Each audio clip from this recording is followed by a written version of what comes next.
존경하는 박병석 의장님 그리고 선배 동료 의원 여러분, 울산 남구을 출신의 국민의힘 김기현 의원입니다. 국민들은 지금 생존 자체에 심각한 위협을 받고 있습니다. 이렇게 민생 문제가 다급한 시점에 민생은 뒷전으로 미루어두고 생뚱맞게 법관 탄핵이 웬 말입니까? 그것도 이미 1년 전에 선고되었던 1심 판결입니다. 1년 전에는 가만히 있다가 갑자기 지금 추진한 이유가 뭡니까? 1년 전에는 탄핵 사유가 아니었는데 지금은 탄핵 사유가 됐다는 건가요? 작년 11월 6일 김경수 지사에 대한 유죄 판결이 선고되자 여당에서는 바로 판사를 공격했습니다. 12월 23일 정경심에 대한 유죄 판결이 선고되었을 때도 그랬습니다.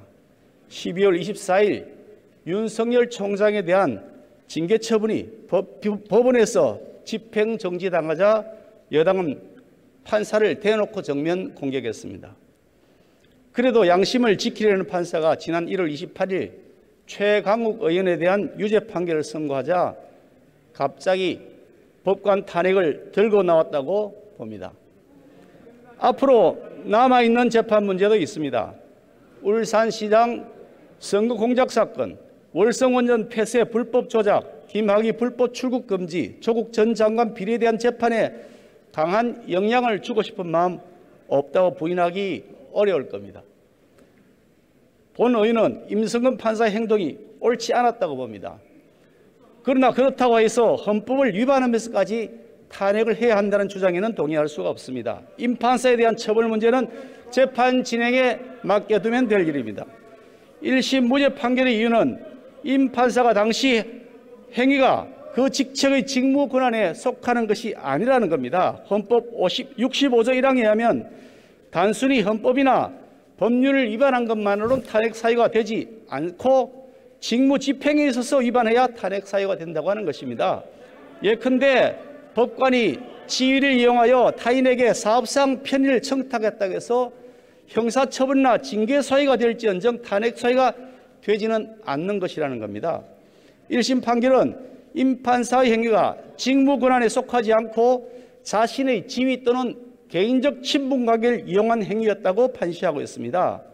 따라서 직무 집행에 해당되지 않는다고 봐야 합니다. 또 탄핵 소추안 나항 부분은 2018년 이미 견책 징계 처분을 받았던 사안입니다. 이미 징계받은 사안에 대해서 다시 탄핵 소추하는 것은 이중처벌 금지 원칙에 위반됩니다. 그리고 1심 판결은 임 판사가 재판의 독립을 침해한 것이 없다고 판시되어 있습니다. 그런데도 탄핵 소추를 하겠다고 한다면 무죄 판결 근거로 징역 살리겠다는 것 됩니다. 황당하지 않습니까? 탄핵 소추안에 적혀있는 헌법 조항과 법률 조항을 한번 보십시오. 이 탄핵 조항이 얼마나 엉성한 것인지 드러납니다.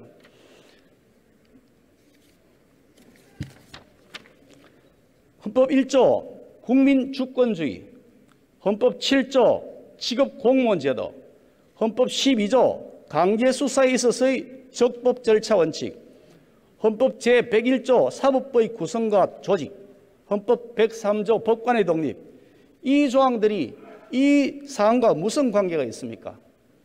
형사소송법 38조 판결문의 방식을 써놓은 조항입니다. 이게 이 사안과 무슨 관계가 있습니까? 억지로 꿰어 맞추다 보니 이렇게 지나가는 소도 인상을 찌푸리고 갈 수준의 소추안이 만들어진 것이라고 봅니다. 만약 소추안이 가결되면 국내는 물론이고 외국에서도 연구의 대상이 될 터인데 엉성한 판결을 해서 모두의 수치로 남아서는 안 될 것입니다. 정의 법관을 탄핵해야 한다면 그 첫 번째 대상은 김명수 대법원장이라고 저는 생각합니다.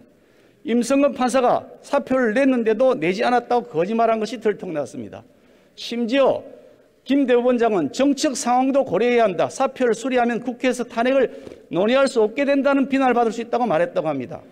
탄핵 소추에 희생제물로 내어주기 위해 탄핵 거래를 한 것이라는 논란에 휩싸여 있습니다. 누구와 무슨 내용의 탄핵 거래를 한 것인지 밝혀야 합니다.